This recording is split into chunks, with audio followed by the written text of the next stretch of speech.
వాస్తు శాస్త్రంలో మనం ప్రధానంగా భూమి మొదటి వస్తువు అని చెప్పుకున్నాం. అయితే ఇల్లు కట్టాలన్నా, టెంపుల్ నిర్మించాలన్నా కూడా మనకు ప్రధానమైన ముందు భూమి. ప్రాచీన కాలంలో భూమికి చాలా ప్రాముఖ్యత ఇచ్చారు. గ్రామ నిర్మాణం కూడా మీకు స్థపతులే చేసేవారు కాబట్టి, ఇల్లు కట్టాలన్నా, గ్రామ నిర్మాణం చేయాలన్నా, ఒక నగర నిర్మాణం చేయాలన్నా కూడా ముందుగా భూమి సెలెక్ట్ చేసేవారు. భూమికి కొన్ని లక్షణాలు చెప్పారు వాళ్ళ ప్రాచీన గ్రంథాల్లో.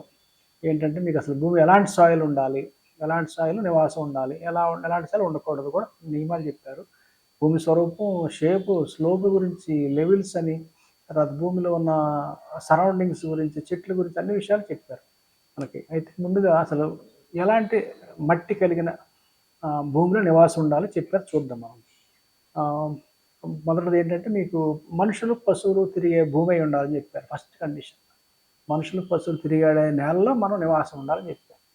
అంటే ఇక్కడ మీకు క్రూరమృగాలు మనుషులు తిరగని ప్లేస్లో నివాసం ఉండదని అర్థం చేసుకోవాలి మనం. తర్వాత అలాగే మీకు మనకి ఫలవృక్షాలు ఫ్లవర్స్ ఉండే ప్రాంతం అయి ఉండాలి. అది ఆ నేల ఫలవృక్షాలు కలిగిన భూమి అయి ఉండాలి.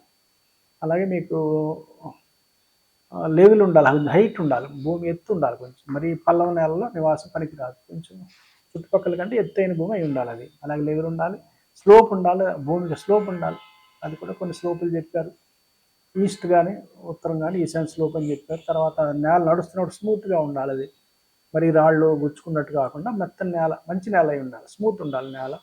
అలాగే నడుస్తున్న మంచి శబ్దం రావాలి, మనసుకి మంచి ఫీలింగ్ కలిగే శబ్దాలు వస్తే అలాంటి భూమి మంచిదని చెప్పారు. అలాగే భూమికి తూర్పులో కానీ ఉత్తరంలో కానీ ప్రదక్షిణ క్రమంలో ఉన్న వాటర్ కోర్స్ ఉండాలని చెప్పారు. అంటే మీకు ఆ ప్లేస్కి ఏదైతే మీరు సెలెక్ట్ చేసుకున్నారో, ఒక గ్రామం కోసం కానీ ఒక పెద్ద గృహం కోసం కానీ ఈస్ట్లో కానీ ఉత్తరంలో కానీ మీకు ఒక ప్రదక్షిణ క్రమంలో ప్రవహిస్తున్న ఒక నీటి ప్రవాహం ఉండాలని చెప్పారు.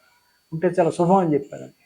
ప్రదక్షిణ క్రమం అంటే క్లాక్ వైజ్ మీకు తిరుగుతూ మీకు కాలువ కానీ లేదా ఇంకోటి ఏదైనా నది కానీ ఉండాలని చెప్పి ఒక కండిషన్ చెప్పారు. అది మీకు అన్ని ప్రాచీన గ్రంథాల్లో ఉంది. అది ఎందుకు చెప్పారో మనకి ఇన్నాళ్ళు అర్థం కాలేదు, కానీ దాని గురించి వేరే వీడియోలు చెప్తా. ఆ ఫ్లవరింగ్ క్లాక్ వైజ్ డైరెక్షన్ ఉండాలని చెప్పారు. అలాగే మీకు విత్తనాలు వేసినట్లయితే తొందరగా మొలకెత్తాలని చెప్పారు. అంటే సారవంతమైన భూమి అయి ఉండాలి మీరు నివాసం ఉండేది. సారవంతం కాని భూమి నివాసానికి పనికిరాదు అర్థం చేసుకోవాలి మనం. అలాగే గట్టిగా ఉండాలి, నేల గట్టిదై ఉండాలి, లూజ్ అట్లా ఉండకూడదు, కాంపాక్ట్ ఉండాలని చెప్పి. అలాగే దానికి నీటి సదుపాయం ఉండాలి అందులో. ఆ నేలలో మీరు నీతో ఉండి బోరేసిన సంవత్సరం పొడుగు నీళ్ళు సదుపాయం ఉండే నేల అయి ఉండాలి అది. అలాంటి నేల నివాసానికి పనికొస్తుందని చెప్పారు. అలాగే మోడరేట్ క్లైమేట్, మరి వేడి కాదు మరి చలి కాకుండా మధ్యస్థంగా ఉన్న వాతావరణం అయితే మంచిదని చెప్పారు. అలాగే ఈ క్యారెక్టరిస్టిక్స్, ఈ లక్షణాలు ఉన్న భూమి శుభం, దీని క్వైట్ ఆపోజిట్ ఉన్న భూమి పనికిరాదు అని అశుభం అని చెప్పారు. ఒకవేళ మిక్స్డ్ క్వాలిటీస్ ఉంటే, కొన్ని మంచి కొన్ని చెడు ఉంటే అది మధ్యస్థం అని చెప్పారు మనకి. ఏ గ్రంథం చెప్పిందని మనుష్యాల చంద్రికన గ్రంథం చెప్పింది ఈ విషయాలన్నీ. అలాగే మీకు ఇంకో గ్రంథంలో మీకు సమరాంగణ సూత్రధార ఏం చెప్తుందంటే, ఒక నేల మీకు సమ్మర్లో చల్లగా ఉండాలంట, వింటర్లో వేడిగా ఉండే భూమి మంచిదని చెప్పి అదొక కండిషన్ చెప్పారు. అలా ఉంటే మంచిది. అలాగే ఎలాంటి నేల మనం ఉండకూడదు, పనికిరాదు నివాసానికి అని చెప్పేసి చెప్తున్నారు. అదేంటంటే మనకి బూడిద కానీ, హస్క్ బోన్స్ కానీ, బూడిద బోన్లు, తర్వాత జుట్టు, ఎంట్రుకలు, చెదలు, పురుగులు, చెదపురుగు మనకి మన యాంట్ హిల్స్, పుట్టలు లాంటివి ఉన్న భూమి కానీ, స్థలం మధ్యలో మనకి డౌన్ ఉన్న భూమి, డిప్రెషన్ ఇన్ ది మిడిల్, అలా అక్కడక్కడ కన్నాలు, పేరు కన్నాలు లాంటి, ఎలక కన్నాలు లాంటివి ఉన్న భూమి మీద నడుస్తున్నప్పుడు బ్యాడ్ స్మెల్ వచ్చిన, అలాగే దిక్కుకు లేని స్థలం కూడా మనకి మంచిది కాదని చెప్తున్నారు. అది మనుష్యాలయ చంద్రికన గ్రంథం చెప్పింది ఈ విషయాలు. అలాగే ఇంకా మీకు సమరాంగణ సూత్రధారలో కూడా కొన్ని విషయాలు చెప్పారు. ఎట్లా అంటే లో లెవెల్ ఉన్నది వద్దు, నాన్ ఫెర్టైల్ విత్తనాలు అంటే సారవంతం కాని భూమి పనికిరాదు. అలాగే లో లెవెల్ పల్లం భూమి కూడా నివాసానికి పనికిరాదు. అలాగే ఉప్పు నేలలు కూడా పనికిరావు.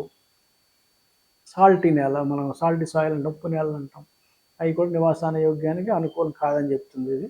అలా anti clock wise water course, ఇందాక మనం ప్రదక్షిణ క్రమంలో నీళ్ళు ఉండాలని చెప్పాను మీకు నేను. దీనికి అది అప్రదక్షిణ క్రమంలో వాటర్ ఉంటే కూడా అది మంచిది కాదని చెప్తుంది ఈ గ్రంథం సమరాంగణ సూత్రధార. అలాగే మీకు ఫ్లవర్స్, మనకి పువ్వులు, ఫలవృక్షాలు లేని భూమి కూడా మంచిది కాదని చెప్పి చెప్తున్నారు. అలాగే బ్యాడ్ స్మెల్ వచ్చేది, చెదపురుగులు ఉన్న భూమిలో నివాసయోగ్యం అనుకూలం కాదని చెప్తుంది ఇది సాయిల్ విషయంలో. అలాగే మీకు షేప్ వచ్చేసరికి రెండు విషయాలు. ఇప్పుడు మొదటిది సాయిల్ అనుకున్నాం, తర్వాత రెండో షేప్ ఆఫ్ ల్యాండ్. దాని ఆకారం ఎలా ఉండాలని స్పష్టంగా చెప్పారు ప్రాచీన గ్రంథాల్లో. మనకేంటంటే స్క్వేర్ షేప్ ఉండాలి. భూమి నివాసయోగ్యమైన భూమి చదరం ఉండాలి. లేదంటే చదరం కంటే కొంచెం 1/10 వంతు ఎక్కువ పొడవు, వెడల్పు కంటే పొడవు 1/10 ఎక్కువ, 1/8 వంతు ఎక్కువ, 1/6 వంతు ఎక్కువ, లేదంటే 1/4 వంతు ఎక్కువ ఉండే విధంగా కూడా పర్లేదు. కానీ మ్యాక్సిమం 1:2 రేషియో ఉండాలి. అంటే రెక్టాంగిల్ ఉండాలి అంతే. అంటే 1:2 రేషియోతో rectangle, square or rectangle shape కూడా ఆ రెండు షేపులు కూడా మనకి నివాసయోగ్యం అని చెప్పారు. మరీ సన్నగా 1:3 అట్లా రేషియో కాదు, 1:2 వరకు అలౌ చేశారు ప్రాచీన గ్రంథాలు. పర్వాలేదని చెప్పారు నివాసానికి. అలాంటి అంటే మీకు 1:2 అంటే ఎట్లా అంటే ఇప్పుడు 30 ఫీట్ ఉందనుకో ఒక పక్క, ఒక పక్క 60 ఉండాలి. ఈ 20 ఫీట్ ఉంటే 40 ఉండాలి. అలా ఆ షేప్ వరకు మనకి నివాస యోగ్యమే అని చెప్పారు స్థలం.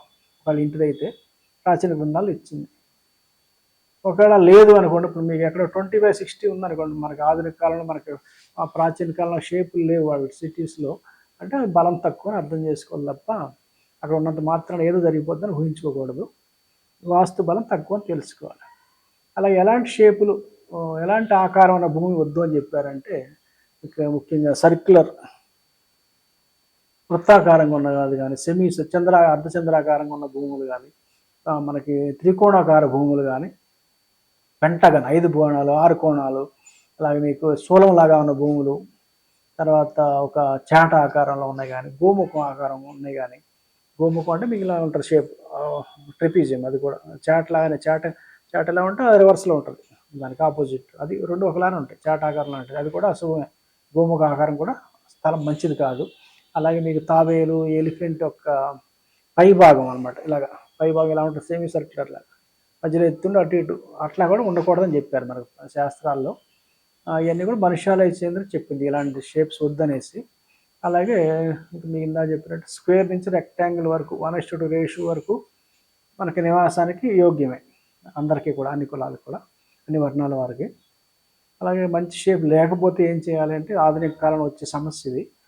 ప్రాచీన కాలంలో విస్తృతంగా ల్యాండ్ అవైలబిలిటీ ఉండేది కాబట్టి పెద్ద స్థలం తీసుకుని కావాల్సిన ఇల్లు కట్టుకునేవారు. ఈ రోజుల్లో అట్లా లేదు, ముందే మన స్థలం ఫిక్స్ అయిపోతుంది కాబట్టి ఎక్కడన్నా ఒకవేళ స్థలంలో మనకు సరైన షేప్ లేకపోతే, మనకు కావాల్సిన స్క్వేర్ రెక్టాంగిల్ లేకపోయిన పక్షంలో మనం దాన్ని నియరెస్ట్ స్క్వేర్ రెక్టాంగిల్ షేప్గా చేసుకుని మిగిలిన స్థలం వదిలేసుకోవాలి. మనకి స్క్వేర్ రెక్టాంగిల్ షేప్ వచ్చే విధంగా దాన్ని సవరించుకొని మిగిలిన స్థలం వదిలేయటం, అమ్మేయటం ఏదో చేసుకోవాలన్నమాట. ఆ రకంగా సరి చేసుకోవాలి. అప్పుడు మంచి షేప్ అవుతుంది స్థలం. మీకు ముఖ్యంగా భూమికి సంబంధించి 2 విషయాలు ఏదైనా మనం డిస్కస్ చేసాం, soil type and soil shape.